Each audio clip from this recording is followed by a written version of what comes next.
Hello, Heresy fans, and welcome to the channel. You know, there's a lot to think about when writing your list in Heresy 3.0, and today I thought I'd tackle a big question, one of the biggest when even beginning to put an army together. Legion command choices, and that's a lot to bite off because there's so many of them. But I've given the matter a good chewing, and I've arrived at the definitive, absolutely indisputable, final list of the exact best command choices for all the budding praetors out there. But before we get into it, please spare a second for a couple of cheeky little clicks on like and subscribe. All support is much appreciated. Now, there's so many juicy choices that I thought a top 5 would be doing them a disservice.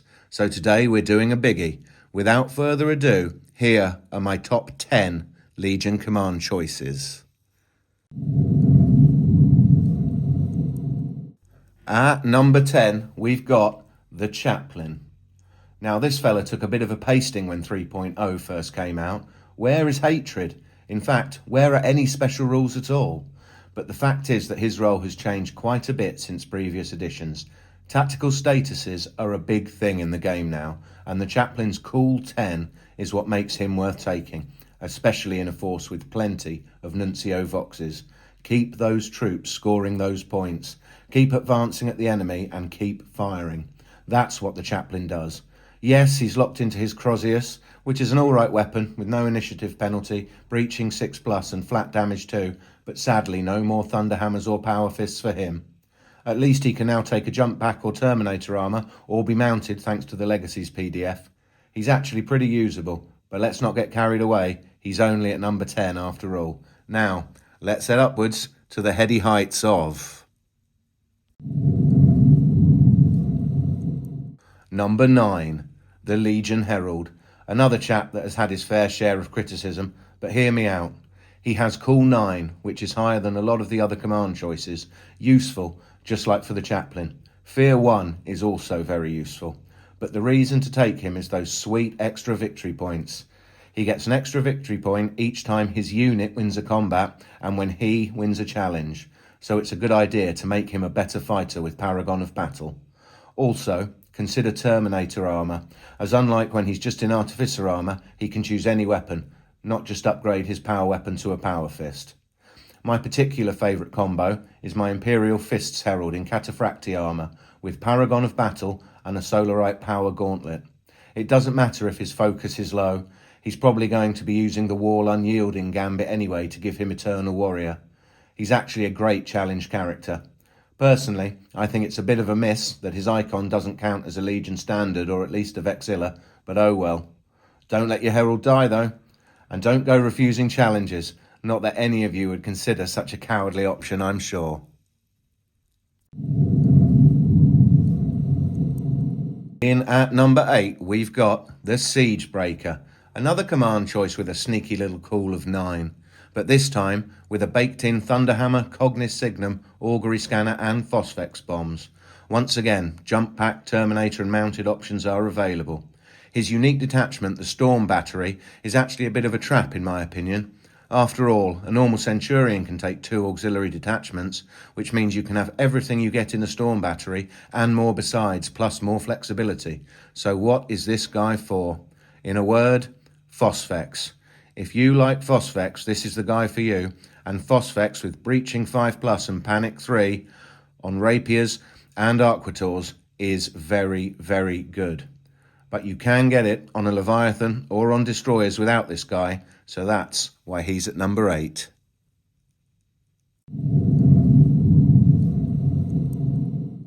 Number 7, and we have the Master of Signal. Expensive, no decent combat weapon options, bad leadership and cool. Why is this guy here? Because his Command Vox Relay is really good. If you're taking any reserves of any mid to high value, the Master of Signal giving +1 to an important reserves roll each turn can swing the course of a game. Outflankers, combat drop flyers and deep strikers in particular love this guy. And something else that can swing the game is his ability to give Line 1 or Vanguard 1 to a unit at just the right time. Taking an objective from your opponent who hasn't planned for it using this ability can win you the game. I know, I've done it. His intelligence is high enough to be confident of success. Auto include? Definitely not. But a number 7 pick? Yep, I'll take that.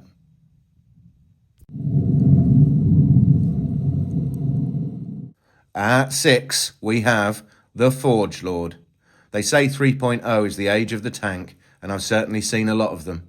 His ability to use Battlesmith twice with a very high intelligence and even higher with a cyber familiar can keep your Spartan or Kratos both free of tactical statuses and at healthy hull points, or help out multiple vehicles in the same turn. He's also got a free power axe with the option to upgrade to the always popular Thunderhammer. He can be mounted or have a jump pack too, so he can get where he needs to be, or Terminator armor to toughen him up. And he has the Legion Thalax rule. Well, I haven't actually seen it used yet, but better to have something and not need it than to need it and not have it. Extra slots are always nice, and the Thalax are an okay unit. So that's the Forge Lord. Moving on. To number 5, from the first supplement of the edition, Drop Site Massacre, we have the Master of Dissent. Deep Strike is so restricted it's basically dead in 3.0, right? Almost. The Master of Signals can help out a bit with it, but the real star for those who are missing Orbital Assault or Drop Assault Vanguard is this guy. Only 3 attacks, sure, but at least he can take a fancy weapon, unlike a lot of the other consoles. He can automatically Deep Strike turn 1, along with an anti-grav, i.e. jump pack unit. That immediately makes a huge difference when you can only do Deep Strike once per turn. And then, with his Stratovox, he guarantees 1 more Deep Strike each turn after that. Drop pods carrying dreads and melter squads are back, all thanks to this guy. It's way too risky to take multiple Deep Strike units without him, in my opinion.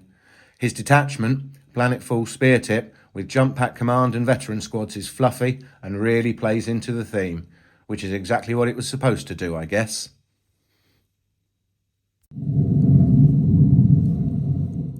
Number 4, the Librarian. A decent fighter who can be equipped with that rarest of rare things, an AP2 weapon that is quicker than a Thunderhammer. The cherry on the cake is that with Force, it can be damaged too as well. I'm talking, of course, of the Force Axe. I'm not going to talk about all the psychic powers here, but I'll just say that my favourite discipline is Biomancy, and I'll tell you about one of my favourite combos. First, take a World Eater's Librarian with a Force Axe and Biomancy and upgrade him to be a Paragon of Battle.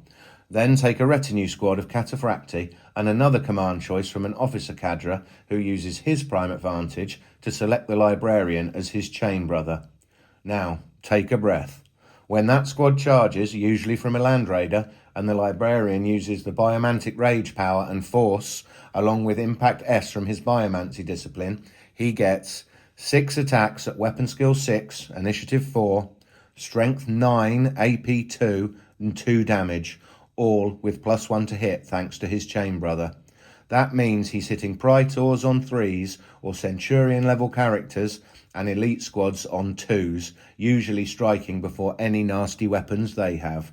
That is monstrous, whether in a challenge or wrecking a squad. Not to mention giving himself and his chain brother Toughness 6 and Toughness 7 on the Cataphracti. Brutal. Just one example of psychic shenanigans. If you've got any, please let me know in the comments. On to the top 3. At number 3, we've got a personal favourite of mine, the Delegatus. Exchanging Officer of the Line 2 for the ability to take another Apex detachment is often very much worth it, especially in big games, which are exactly the kind of games that I like to play. This guy unlocks hard to get slots with his Apex detachment, Command, Retinue and Elites, and other than that, he's basically a Centurion. He does give away an extra Slay the Warlord if he dies, but oh well, try not to get him killed. Even in standard or smaller games, the flexibility of the Delegatus can allow you to make cool elite strike forces. I just love this guy's ability.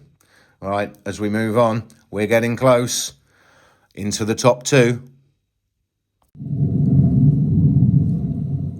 At number 2, the Legion Champion. The baddest man in the whole damn Legion. Well, maybe. Weapon skill 6 and 5 attacks, or very often, weapon skill 7 and 6 attacks with Paragon of Battle, all with an AP2 Paragon blade.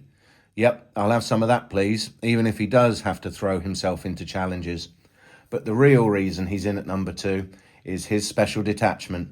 The veteran cadre is excellent, unlocking retinue, elites, and heavy transport slots, which would all usually require their own detachments, apex detachments in the case of retinue and elites, or burn through those valuable logistical benefits.